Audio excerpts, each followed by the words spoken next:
Hello YouTube, my name is Nero, and today we have some more Call of Duty Black Ops 2. Welcome back to some Black Ops 2 multiplayer. Spoiler, this gameplay is pretty interesting because there is actually a modder on my team. Now you guys may notice, this guy's kind of randomly spinning around, shooting his gun. I thought nothing of it at the time. I thought to myself, well, this guy's just having fun. He's messing around on high sensitivity, whatever. Probably isn't going to affect the overall outcome of the game. Well, I was wrong. It definitely affects the overall outcome of the game, and you guys are going to be seeing that as the video progresses. But ladies and gentlemen, welcome back to some more Call of Duty Black Ops 2. I have really been enjoying this game over the past week. Does it feel like this game's been backwards compatible for over a week now? Because it doesn't really feel that way to me. It still has, on average, consistently over 100,000 players. In fact, the footage you guys are watching was recorded this afternoon at about 3:30 p.m. Eastern, so pretty early in the day, right? Because most of America is either at work or at school at this point. There are about 110,000 total people on Black Ops 2 right now, including zombies. Is it fair to include zombies? I personally feel as though it is, because zombies in Black Ops 2 is fantastic. And this, of course, always brings up the debate of what is the best Call of Duty game. Every time something like this happens, a new game becomes backwards compatible, it always brings up the topic of which Call of Duty game is best. Is this the best Call of Duty game of all time? I feel as though Black Ops 2 is up there. It definitely has to be, right? When I ran my poll, you guys said that Black Ops 2 was the best game. I think Modern Warfare 2 came in at second, and maybe Black Ops 1 was third. I could be wrong. I haven't looked at the poll in quite some time. But Black Ops 2 is definitely number one. Now, I personally feel as though Black Ops 1 is the best Call of Duty game of all time, but Black Ops 2 is a very close second. After playing it more over the past week, man, Black Ops 2 is getting close, man. It may overthrow Black Ops 1 if I continue having as much fun as I have been over the past week. Because I told you guys, when this first became backwards compatible, we're going to see if opinions are going to change, right? Because we're going to be playing the game almost as if it was back in its prime, but it's even going to be more difficult because your average Call of Duty player today is better than your average Call of Duty player of, say, what, 2012, whenever Black Ops 2 came out? The average player is just much better, so it's going to be sweaty, and it has been a lot sweatier than it has been in years trying to play Black Ops 2, but even with the increase in player count and the increase in competition, I've still really been enjoying this game for a number of reasons. I feel as though the game itself caters to any and all play styles, right? If you're somebody like me that likes to rush around a lot, you watch my gameplay, I'm more of a rusher than a camper, I would definitely say. This game definitely suits that rushing play style, but at the same time, if you want to sit back and camp a little bit, play more defensive, then this game also caters to that play style as well. You can definitely implement it. Maybe not as easily as other games, but that play style is definitely viable. If you're somebody that likes to have big, powerful kill streaks, if that's how you have fun in Call of Duty is, not even so much trying to win, not so much trying to get, tons of kills or anything like that, but just trying to acquire the big, powerful kill streaks, and you have fun doing that, maybe like a la Modern Warfare 2, then this game definitely caters to that play style, right? Dogs, swarms, so many great, powerful kill streaks in this game. If you're somebody like me that's more of a support player and likes to run UAV, countering UAV, maybe orbital VSAT and stuff like that, this game's also fantastic for that playstyle. If you are somebody who likes to rush around with a shotgun, I would argue Black Ops 2 is the best game in the entire history of the series for using a shotgun as a primary. I'm not talking just about the R870 here, but the M1216, the S12, all the shotguns, the KSG even, assuming of course you have good hit detection, is fantastic in this game. I would argue, once again, best game for shotgunning as a primary weapon. Of course, you always hear debates of Modern Warfare 2 and the shotguns in that game. Well, the shotguns in that game were actually secondaries. But even then, if you want to run like a SPAS 12 in that game as a primary, I'm not sure how much success you would have on every given map. I'm not sure. It's hard to, draw a parallel there, but I would definitely say Black Ops 2 is the best game for shotgunning. On the flip side of things, the sniper community loves this game, even though they nerfed the DSR, which obviously was a big deal. Can you imagine? I can't even believe it. Like, there were so many death threats that came David Vonderhaar's way when they nerfed a sniper rifle that he actually had to have a security detail with him just in case, because there were so many death threats sent his way by the sniper community.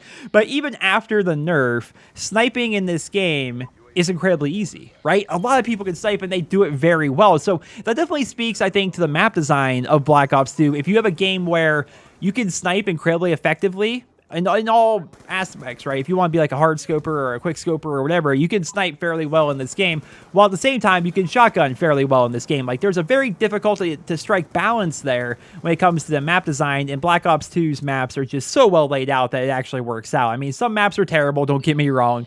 Definitely, I think Aftermath is like the worst map, one of the worst maps in Call of Duty history at least, and that's in this game. So not all maps are great, but most of them are very good, and they cater to all playstyles, which is awesome. Not to mention Zombies mode, right? I mentioned earlier, is it fair to count zombies? I think it is, because I think zombies in Black Ops 2 is the best we've ever had in the series. Now, that's definitely an interesting debate, because I'm not like a zombies YouTuber. I don't, complete all these Easter eggs. I don't follow the lore or anything like that. I just play to have fun. But you look at like Mob of the Dead, right? You look at Die Rise, fantastic maps. I personally, and people hate it when I say this, man, but I freaking love Transit. Transit is fun. I enjoy playing on Transit, and I don't understand why it gets all the hate that it does. I mean, people hate it because there's lots of fire on this map. I can see that. They don't like all the fog on the map. I can understand that. They don't like how it's not like traditional zombies and that you're like always moving around and you have a bus. And if you want to do anything on this map, it kind of requires a bit of coordination and a bit of preparation. Like, Pack-a-Punch on this map is pretty difficult to actually set up. I mean, just getting the power turned on this map is kind of an ordeal to actually set up. I mean, if you die, say, in the town area and you need to reacquire your perks, well, suddenly you need to make your way, all the way back to the farm to get double tap and stuff like that. So I can see why people maybe don't like it, but I love that aspect of it. Like, I'm the kind of person that spent a lot of time on this map playing with friends, and so we would always, like, ride the bus together, and if we ever wanted to split up, we could split up in these different areas, and those areas would feel like their own maps in a way, right? Like, I personally liked hanging out at the diner because I love the neon lights and the idea of, like, an old school diner on the side of the road, so I would hang out there oftentimes if we need to split up for whatever reason. But at the same time, you also have the power plant, you have the farm, you have the town, you have the bus depot, you have those side places like the cabin and Nocturne and Toad and hidden out there in the middle of the field. I freaking like Transit. It's a lot of fun. And the rest of the Zombies maps, they were okay, right? I definitely feel as though the Zombies maps in Black Ops 2 were pretty fantastic. I feel as though it's the best zombies in the entire series. I haven't played a lot of zombies in Black Ops 3, so maybe I'm wrong, but I'd love to hear what you guys think about that down there in the comments. And of course, campaign mode. It was awesome, right? They actually gave you choice while at the same time tying up loose ends from World at War and the original Black Ops. And I think in total there were like, 5 different endings or something like that? Like, Black Ops 2, if you really think about it, was the total package in terms of a Call of Duty game, which is why I think so many people look at it as if it's their favorite Call of Duty game. Zombies was fantastic, campaign was fantastic, with multiple endings. I mean, it's actually a Call of Duty campaign where it's actually worth your time to go back and beat it on a different difficulty, for example. If you beat it on normal, well, maybe you want to go through and beat it on hardened or something like that, just to get yourself a different ending, and then maybe go through and beat it on veteran once again, just to try out a different ending and get achievements and stuff like that. The multiplayer is fantastic. It's fast, and the progression is great. That's one of the things that I think a lot of people forget about when it comes to Black Ops 2, is how fast the actual progression system is. If you guys don't know, I'm Prestige Master on Black Ops 2, but I've hit Prestige Master twice, and I think in total, I forget exactly how much it took me on my first playthrough, but I want to say it took me between 10 or 12 days of playtime to hit Prestige Master twice in this game, right? Whereas you look at other Call of Duty games like Modern Warfare 2, where it could take you like 15 days of playtime to hit 10th Prestige in that game. Well, I hit Prestige Master 2 times in that amount of time. So the progression system is fast and it's interesting, and there's of course all the fun of challenges and stuff like that. Like, just the past couple of days, I finished up gold on the MSMC, the MP7, and the TAC 45. Like, I'm still completing challenges to this day. Now, I'm not here to say like Black Ops 2 is the best Call of Duty game of all time and it has like no faults whatsoever, right? Because every game has its faults, and I think those faults are going to differ depending on who you're talking to, right? If you talk to somebody like me, I feel as though the toughness perk is a bit too crutch. It's a mandatory perk, in my opinion, for just about every weapon setup. Like, I would like it if that was actually just like either built into the game or removed entirely, like something like that. I think it'd be cool if we were to actually have some sort of a penalty for rage quitting. That would be pretty good if you ask me. It happens really way more often than it probably should. And if you ask other people, they're going to talk about weapon nerfs and buffs and stuff like that. Some say the R870 is overpowered, sniping is overpowered in this game, the M8A1 is overpowered in this game. I mean, weapon balance I think is pretty good, but depending on who you're asking, they're going to disagree, of course. So overall, though, I feel as though of what faults Black Ops 2 does have, they're not that big in the grand scheme of things, right? If you look at the faults of other Call of Duty games like Modern Warfare 2, that game's almost unplayable in certain lobbies, right? With all the explosives and the cheesing that goes on and stuff like that. It's something that happens. It makes it so Modern Warfare 2 is not all that great. And you look at the faults of other Call of Duty games, you know, I mean, if you compare those to Black Ops 2, the faults of Black Ops 2 are not really that bad. You know, there's a lot of upsides in this game as compared to the faults, which is why I think so many people enjoy playing it. So, I mean, it's always interesting to reopen this discussion, like what is the best Call of Duty game of all time?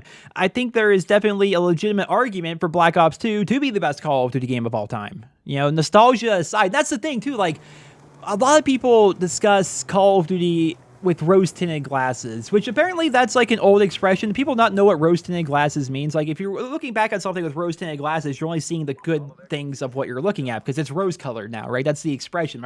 I used that expression on my brother. He didn't know what it meant, and so I'm wondering if other people, if that just like, you know, goes over their head when I describe it. But when you look back at older Call of Duty games like COD 4, you know, you look at it with rose-tinted glasses, you think to yourself, man, COD 4 was fantastic, best game ever, so awesome. Then you get a game like Modern Warfare Remastered that comes out, and while, yes, Modern Warfare Remastered is fantastic, are we all going to pretend there's no problems with Modern Warfare Remastered? Not even just like the stuff they've added to the game, but also the stuff that came shipped with the game, like Frag Times 3, the M16, Sniper Rifles, Juggernaut, so on and so forth, right? The game had problems. Same with World at War, same with Modern Warfare 2, same with Black Ops 1, Black Ops 2, so on and so forth.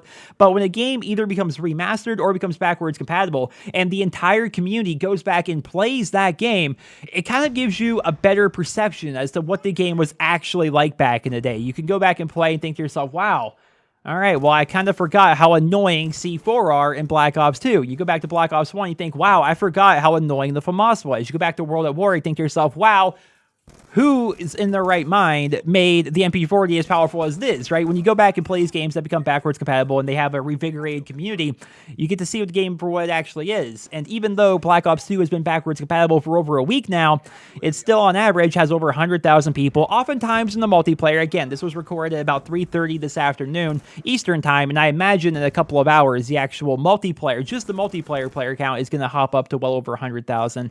And, you know, even though it's been backwards compatible for a week, hundreds of thousands of people are still playing it, and people still, for the most part, seem to be enjoying it when they can, assuming, of course, a modder is not in their lobby like you guys saw there on Raid, which I hope that is not something that happens very often. I've been playing off and on throughout the entirety of the week, and that's the first modder I personally run into, but apparently this particular mod is something that people have run into quite a bit, so hopefully that's not a big deal, but it's kind of to be expected. Like, the sad truth is Black Ops 2 has been modded for a long time. All old Call of Duty games are modded to greater or lesser extents. That's just the very nature of older Call of Duty games. Developers stop paying attention to those games. And so when you have, you know, hundreds of thousands of people all flooding back to Black Ops 2 because it's backwards compatible, some of those people are going to be modders. So I think proportionally, like the amount of people I've actually played against versus the amount of modders I've actually run into, it's actually pretty good so far considering how old the game itself actually is. But of course, that brings up the entire discussion of modding in the Call of Duty series. Should developers continuously support games that are really out of date, like Call of Duty 4 or World at War? There's an entire discussion we could have on that, but I'm going to save that for another time, perhaps another video. I'm not sure if it's really worthy of an entire video, but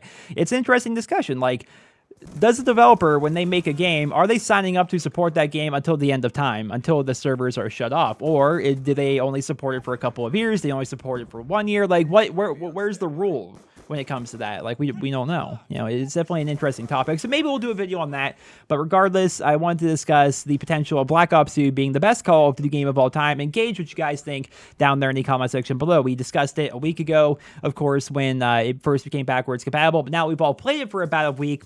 Has your opinion changed? I'd love to hear about that down there in the comment section below. I hope you guys all enjoyed this video. Drop me a rating, and I hope you guys all have a wonderful day.